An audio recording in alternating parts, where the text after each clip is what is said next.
இயல்பான சுவாசத்தை கவனிங்க.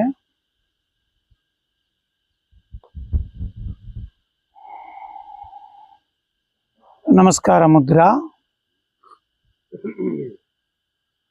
பிரார்த்தனை. சித்தர்களை மானசீகமாக பிரார்த்தனை செய்து அந்த சித்தர்களே நமக்குள் உயிராக இருந்து நமக்கு இந்த நுட்பமான வர்மக்கலையை, யோகக்கலையை, தியானக்கலையை அருளுமாறு இதயபூர்வமாக பிரார்த்தனை செய்து இன்றைய வகுப்பை நாம் தொடங்குவோம்.